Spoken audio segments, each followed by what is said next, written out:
ಮುಂದಿನ ಸುದ್ದಿ. SIR ನಡೀತು ಬಿಹಾರದಲ್ಲಿ. SIR ಸ್ಪೆಷಲ್ ಇಂಟೆನ್ಸಿವ್ ರಿವಿಷನ್ ಅಂತ. ಮತದಾರರ ಪಟ್ಟಿಯಲ್ಲಿ ಅನರ್ಹರು ಯಾರ್ಯಾರಿದ್ದಾರೆ ಹುಡುಕಿ ಕಿತ್ತು ಹಾಕುವ ಪ್ರಕ್ರಿಯೆ.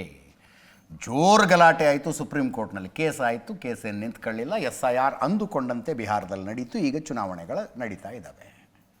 ಅದರ ಅಂಕಿ ಸಂಖ್ಯೆಗಳನ್ನು ಕೊಟ್ಟಿದ್ದೀವಿ ನಾವು ನಿಮಗೆ. ಈಗ ಅದು ಇನ್ನೂ 12 ರಾಜ್ಯಗಳಲ್ಲಾಗತ್ತೆ. 2026-27ರಲ್ಲಿ ಚುನಾವಣೆ ನಡೆಯಲಿರುವ ರಾಜ್ಯಗಳಲ್ಲಿ ಸ್ಪೆಷಲ್ ಇಂಟೆನ್ಸಿವ್ ರಿವಿಷನ್ನಿನ ಪ್ರಕ್ರಿಯೆ ಶುರುವಾಗ್ತಾ ಇದೆ. ರಾಜ್ಯಗಳು ಮತ್ತು ಕೇಂದ್ರಾಡಳಿತ ಪ್ರದೇಶಗಳು. ಲಿಸ್ಟ್ ಇದೆ ನಮ್ಮ ಹತ್ರ. ಅಂಡಮಾನ್ ನಿಕೋಬಾರ್, ಛತ್ತೀಸ್ಗಢ, ಗೋವಾ, ಗುಜರಾತ್, ಕೇರಳ, ಲಕ್ಷದ್ವೀಪ್, ಮಧ್ಯಪ್ರದೇಶ್, ಪುದುಚೇರಿ, ರಾಜಸ್ಥಾನ, ತಮಿಳುನಾಡು, ಉತ್ತರ ಪ್ರದೇಶ, ಪಶ್ಚಿಮ ಬಂಗಾಳ.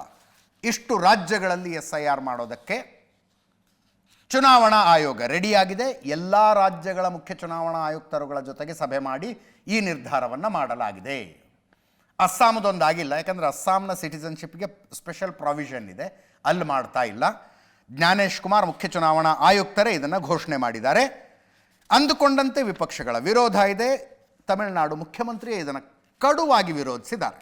DMK SIR ಅನ್ನು ವಿರೋಧಿಸುತ್ತೆ. ಇದು ಸರಿಯಾದ ಕ್ರಮ ಅಲ್ಲ. NDA ಮೈತ್ರಿಕೂಟ SIR ಮಾಡುವ ಮೂಲಕ ಚುನಾವಣೆಯಲ್ಲಿ ಗೆಲ್ಲಬಹುದು ಅಂದ್ಕೊಂಡಿದೆ. ಚುನಾವಣಾ ಕ್ಷೇತ್ರದಲ್ಲಿ ಜನರನ್ನು ಎದುರಿಸುವ ಶಕ್ತಿ ಅವರಿಗಿಲ್ಲ.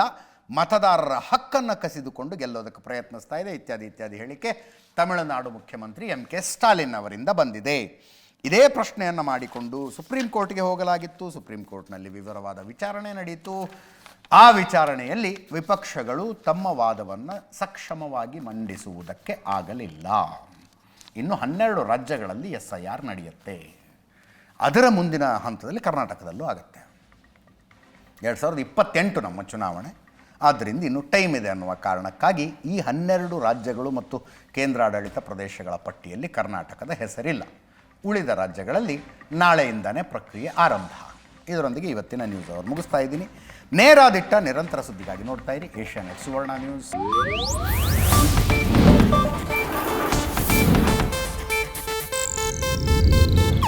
ಇದು ಏಷ್ಯಾನೆಟ್ ನ್ಯೂಸ್ ನೆಟ್ವರ್ಕ್ ಪ್ರಸ್ತುತಿ.